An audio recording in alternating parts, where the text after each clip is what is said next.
اتفاق افتاده است این است که مجاهدین خلق از روز اول قصد سرنگونی جمهوری اسلامی رو داشتن.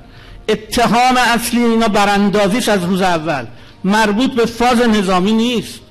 اینا از روز اول پیروزی انقلاب اسلامی تا 3 خرداد که نماد مبارزه مسلحانه و اطلاعیه سیاسی نظامی اینا صادر شد که در همون روز هم تعداد زیادی در تهران به شهادت رسیدن از حزب اللهیا و بچهای پاسدار، جمهوری اسلامی به اینا اصلا هیچ خشونتی نداشت.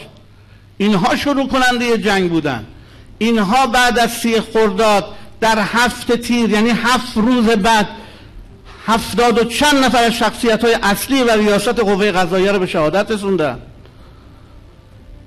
مگر میشه شما 3 خرداد جنگ مسلحانه اعلام کنی، 7 روز بعد شما 70 و چند نفر از شخصیت‌های کشور رو با یک عملیات نفوذی به شهادت؟ این نفوذی‌ها کجا بودن؟ این نفوذی‌ها که یه شبه پیدا نشدن. پس اینا از روز اول طراحی رو کردن که برای سرنگونی جمهوری اسلامی باید آدم نفوذی تو ارکان نظام داشتن.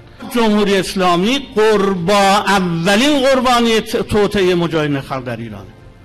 اینا اولین گروهی است که تونستن کشور رو با ضربات بلافصلی که در نمایندگان ولی فقیه در استانهای کشور، شهید مدنی، شهید صدوقی، شهید دسته، ما چند تا اینا رو بگیم.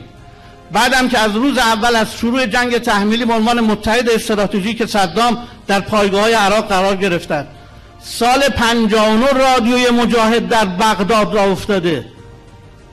ما درگیریمون با اینا سال 30 خرداد 60 شروع شده. 59 عراق به کشور ما حمله کرده و سرزمین ما را تصاحب کرده. اینا چه کاره بودن اونجا رادیوی مجاهد داشتن؟ اینا متحد استراتژیک عراق بودن. اصلا یکی از سرفصل‌های اساسی باید جنگ باشه، حتی شهادت برادر منم نه. شهدای ما، من به عنوان نماینده چند تا شهید میتونم این حرفا بزنم. آقا خیانت اینا رو در جنگ بررسی کنید.